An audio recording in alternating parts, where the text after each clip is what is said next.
Welcome to today's Global Connections program. I'm Bill Miller. What is the Inter-Parliamentary Union, commonly called IPU? What role can IPU and its member legislative bodies play in empowering women and combating climate change? We'll be back in just a moment to talk about these and other important issues.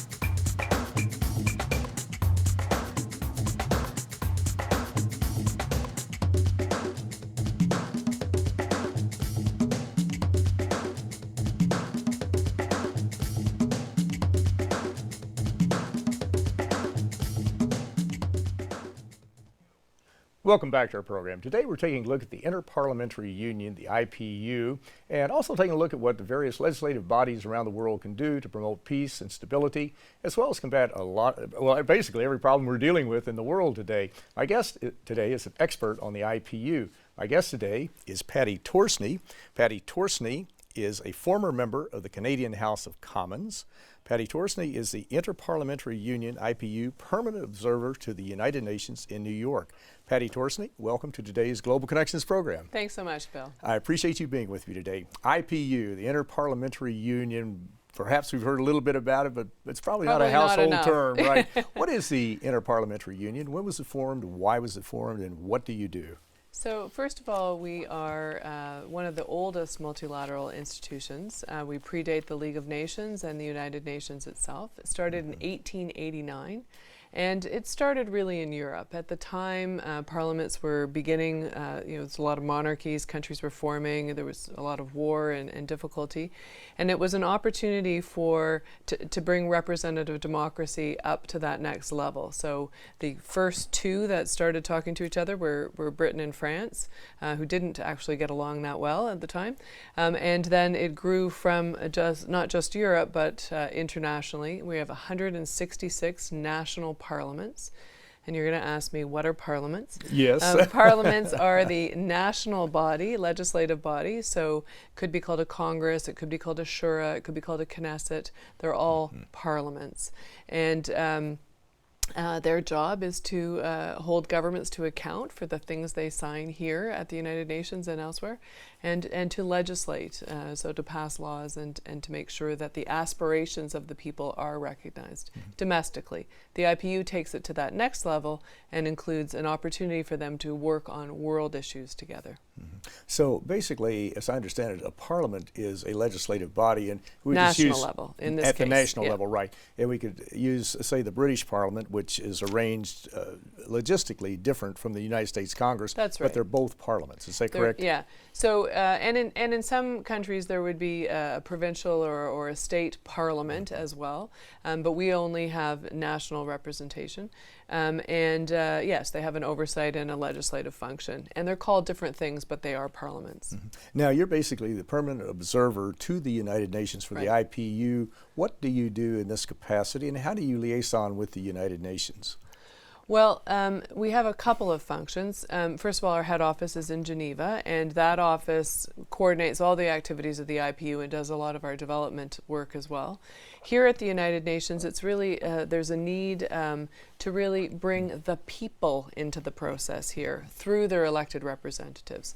So while you know many of the ambassadors, they really represent the state or the government and the ability to reflect what the people want. Increasingly, people are realizing the need for the legislators to be part of the process. So we had the MDGs many years ago. The Millennium Development Goals. Millennium Development Goals. And a lot of time was lost in terms of the implementation because people forgot about how to get things accomplished. You want more girls in school? Well, you might actually pass a law that says girls must go to school or girls are allowed to go to school. So you needed the national parliaments to be part of that understanding in that process.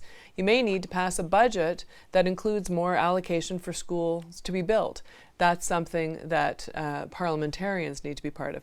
So the more that the international agreements or the treaties that are passed here and then need to be ratified by national governments, include the perspective of parliamentarians, the more successful they will be. And that's the process on the Sustainable Development Goals.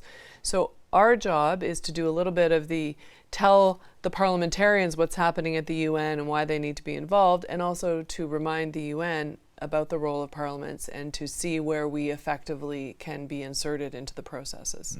And of course, as you mentioned, the Millennium Development Goals started in 2000, 8 logical, practical, measurable goals to reduce abject poverty, to promote universal primary school education, empower women, to reduce infant and maternal mortality rates, to reverse the AIDS epidemic, to combat climate change, to promote sustainable development, and to develop partnerships. Those are all critical, and of course every parliament plays a role with all of those issues and many more probably. Right, and there was some time lost in those first 5 years of the 15 that they were set up to be accomplished in, because there wasn't a process to make sure parliamentarians were aware. Through the IPU, our members learn about these things and add their perspective.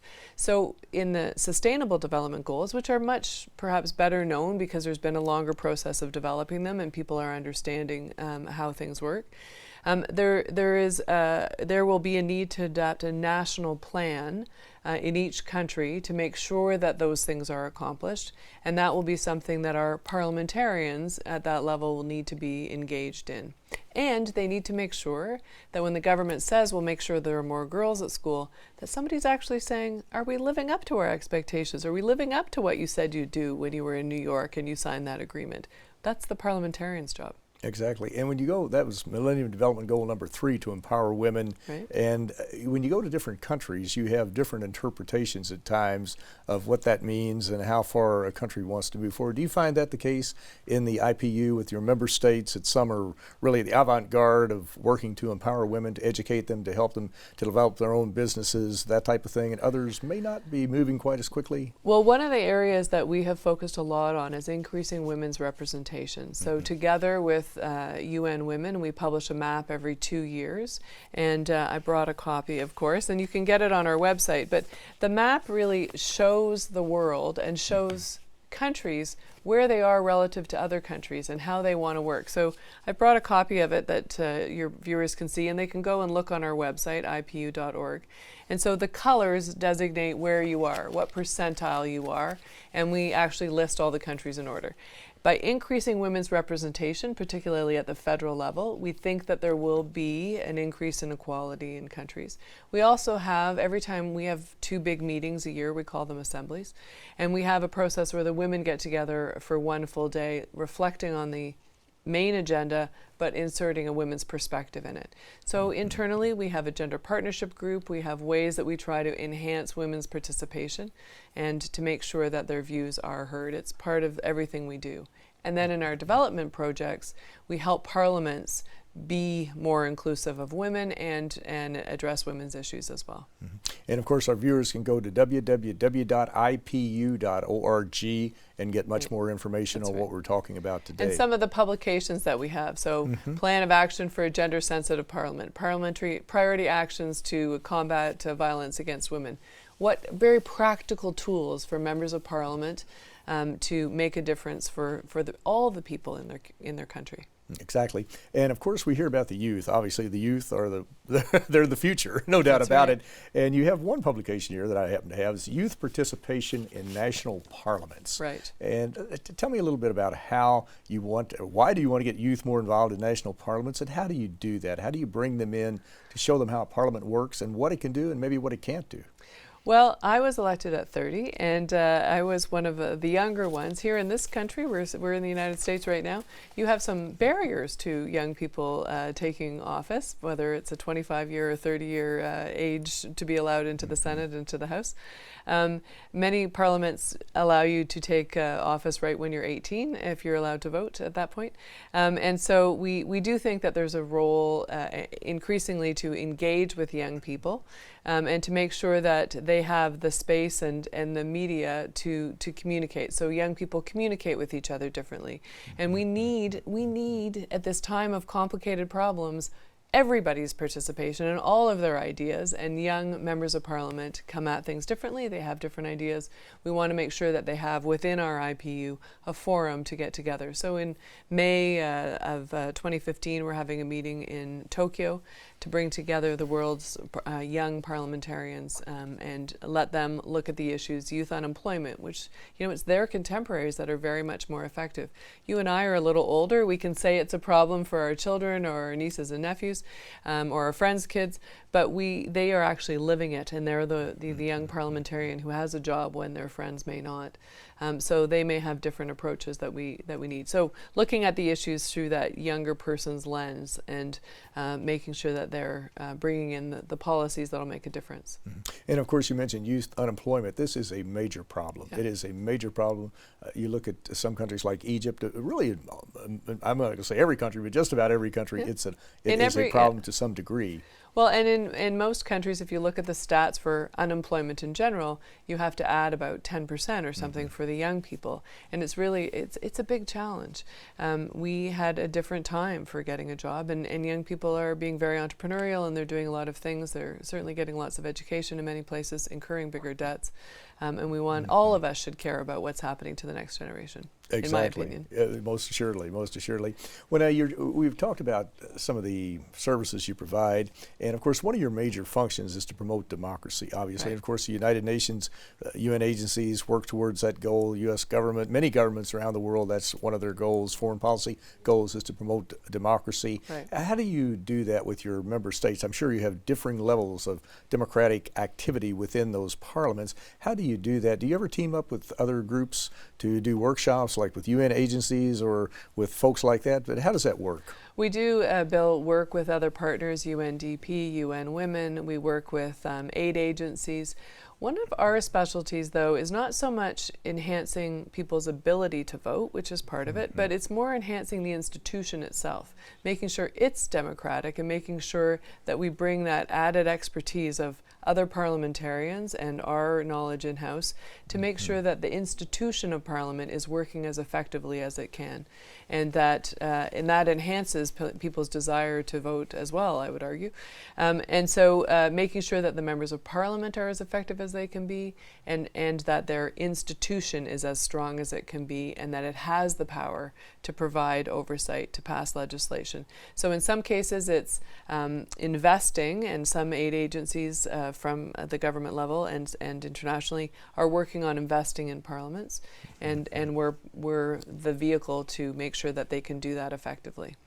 I'm not sure what has caused this. I think maybe people's awareness has increased. It may be with the melting of the Cold War, the rusting of the Iron Curtain, whatever the case may be, that you have a different world today than you had back during the 60s and 70s and 80s, Right. during the heyday of the Cold War. But it seems as though there's more of a movement around the world and more of a self-realization or self-actualization that they want more input into what happens in their country. They want more say. They want to be more involved in the decision-making process. Do you find that to be the case with your 166 member states? Well, and the times are different, right? People Different, tweet, yes. and people start movements, whether it's change.org or other things. They want input into the process, and so some of our methodologies are how to enhance that as well. But one of the things that's different about the IPU versus the UN is that our delegations to any meeting actually have more than one vote, because they have opposition members and government members. And so bringing them into the discussion, here there's one vote per country. In our assemblies, there's more than one vote. And so you're actually enhancing peace and understanding between people, because you are making sure that opposition and government are part of the conversation. So the ruling party and the other parties that are there. And that enhances, I think, the dialogue, because you're dealing with similar information. And, you know, from my personal experience, when you get out of the country, sometimes you actually realize your commonality a little more than when you're arguing in a parliament amongst yourselves. But and you can understand the issues and create that support for an approach on things. Well, you're watching Global Connections Television, which is an independently produced program. The opinions expressed on Global Connections are solely those of the moderator and his guest. We would encourage our viewers to go to www.globalconnectionstelevision.com and take a look at some of our previous shows. Also, Please feel free to suggest future topics and speakers for future Global Connections TV programs. Today we're taking a look at the Inter-Parliamentary Union, commonly called the IPU, and my guest today is an expert on the IPU. My guest today is Ms. Paddy Torsney. Paddy is the Inter-Parliamentary Union Permanent Observer to the United Nations. Right. Paddy, we're talking about democracy, very important, and people's involvement into the process. But there are other issues out there I know that you're dealing with, and one that we hear so often is probably the number one issue, and that is climate change. Right. And of course, you're working towards sustainable development activities. Mm-hmm. How do you bring this before your member states, and how do they team up, like with the UN Environment Program or the UN Development Program, or with other non-governmental organizations, to focus attention on the fact that the climate is changing dramatically? We see the glaciers are melting, seas are rising, desertification is taking place, and this is a major, major problem. How do you work with that? Well, Bill, a couple of ways. One, we have 4 committees within our processes, and the committees actually look at issues, study issues, make resolutions, and help parliaments deal with the issue in very practical terms as well. But we also, around any of the big UN meetings, have a parliamentary component. So we encourage delegations to include parliamentarians on their delegation. We make sure that there's a forum associated with that. So at the COP meetings, in Paris, there'll be the big climate change meeting December 5th and 6th, or it's probably just after that, but we will have a meeting of parliamentarians on the 5th and 6th. So they understand the issues from their perspective and can add to the process the role of parliamentarians, the role of the representatives of the people. So some of it's education, some of it's bringing specialized knowledge, and then it's creating that awareness to go back and do the right thing when you get home, to make sure that when you're examining the budget or you're examining an infrastructure program in the case of climate change, that you're not just saying, yeah, let's build this bridge to this standard or get the cheapest price or do whatever. You're actually saying, is it sustainable? Will it withstand this kind of flooding? What are the conditions? Will it exacerbate it? Will it help it? And how do you develop disaster risk reduction strategies? How do you make sure that you're doing things locally that will make a difference nationally as well?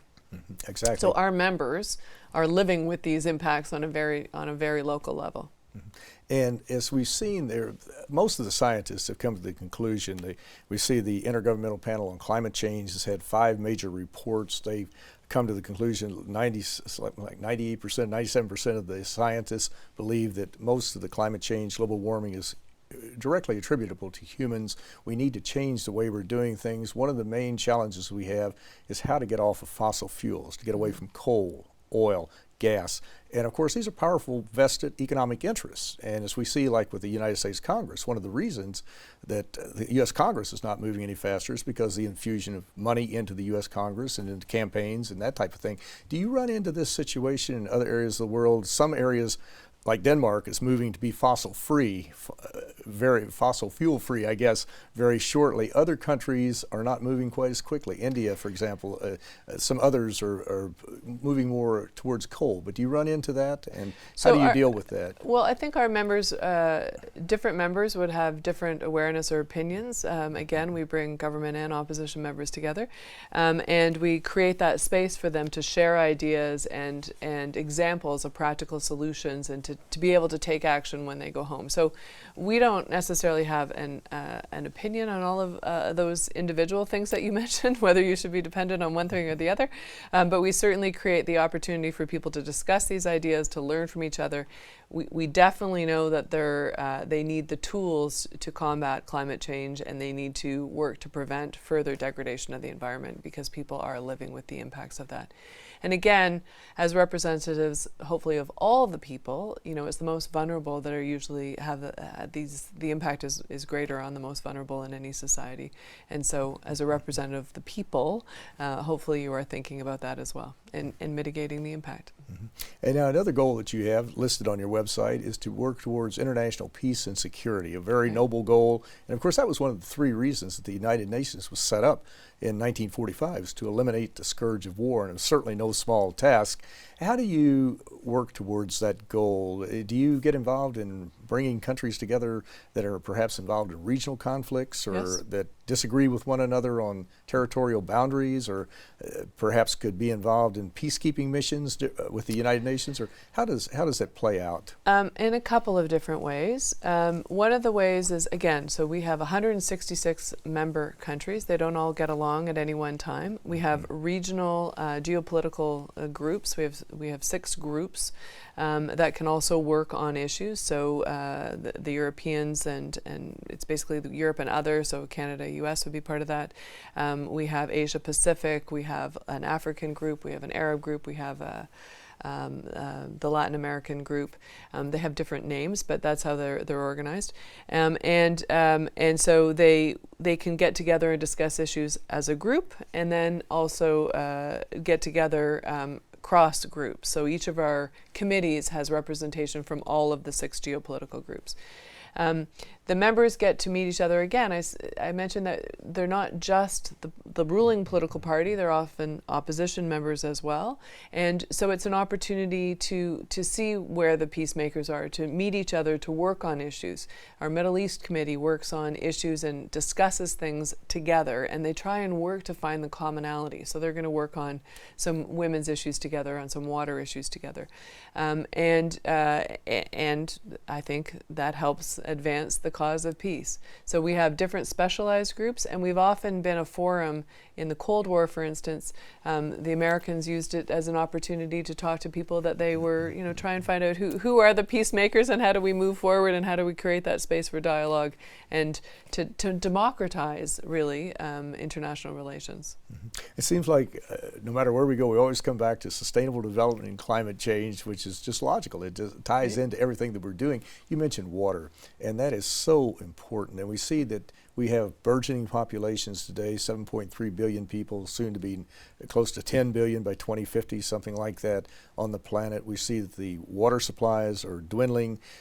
Many of the experts believe that water is going to be the fuel, already is the fuel of petroleum of the 21st century. Right. Does that factor into a lot of the negotiations and discussions and workshops that you have over how to use it? Yeah, we've had some resolutions on the water issue, and again, the members would bring differing perspectives to the resolutions and then take those resolutions and turn them into legislation in their own countries, and use that as a tool to help them learn, to advance the issues and to make sure that they're getting the right set of policies for their country. And we give them the tools, and they help create the tools, but we also allow people the space to do the right thing by their own country. Now, so you're actively participating in the conference in Paris you mentioned in December, right, which is going to be the major sustainable development conference that's going to take place. And a lot of people are looking at that saying this is really an opportunity to come up with a grand design, a grand bargain, so to speak, that the countries of the world will actually set meaningful targets that they will lock into them and really try to achieve them. How important do you think the Paris conference will be? Oh, I think it's part of a critical series of conferences this year. I think the Financing for Development Conference in Addis Ababa will be very important as well, and certainly the UN Summit on the SDGs. I think the coming together of the issues to make the world a better and safer place and a more sustainable place is absolutely critical. I did some work on the environment when I was an MP, so I definitely care about that as well. And you do see the impact of poor development in many countries and the effect it has on citizens and the effect it has on migration and the problems that creates as well. So I think things are interconnected, and I think this series of meetings that are leading up to Paris really have got everyone to focus and see the interconnectedness of the issues, and that's important as well. And certainly parliamentarians have the ability to make a difference on those issues, again, by reflecting what's important to them, by bringing their expertise and the awareness of what their citizens need to be successful in accomplishing the goals that the world has set up. Mm-hmm. As you look at the issues we're talking about today and some of the others we've not had a chance to talk about, but our viewers can go to ipu.org Right. and get more information about this. What do you see as the major challenge as we move well into the 21st century as we go forward? What is there one that really, I'm sure there are many, but one that just jumps out that's looming there on the horizon or that we're dealing with now that we've got to get our arms around and get control of it and in order to move forward? Well, I think there are a few things. One of the things, Several, probably. yeah, really. No, but on the one hand, we have a great amount of information and we have rapid information. But sometimes I wonder if we actually take the time to stop and think, and to really reflect and create the opportunity. But so perhaps that's a little bit of what the IPU does, is gets people to focus on an issue and to move forward collectively and to listen to each other. That, you know, you're from Kentucky, I'm from Ontario. We have a shared interest in what happens in the environment and the air quality. So maybe I need to understand what your perspective is, and I can't just sit here and say, you need to do this, and you're telling me I need to do that. We actually have to listen and see where the commonality is. So I think that is a function, but then also to come up with practical solutions. And I need to learn from you, and hopefully I've got something to offer you. So I think we need that space in the world that people can really understand each other, and and that's where I think that parliamentarians play a really important role and can help create that space. So within their countries, they can talk about the issues and we can work for solutions. I think that'll make a big difference. Exactly. Well, Paddy Torsney, these are extremely important topics. These are the ones we're talking about today and we'll be talking about tomorrow. But thank goodness we have the Inter-Parliamentary Union, the United Nations, and other agencies hopefully dealing with these problems. But I want to thank you so very much for a very interesting and a very informative program. Thanks so much, Bill, for caring. Thank you. I'm Bill Miller. Thank you for joining us on today's Global Connections program.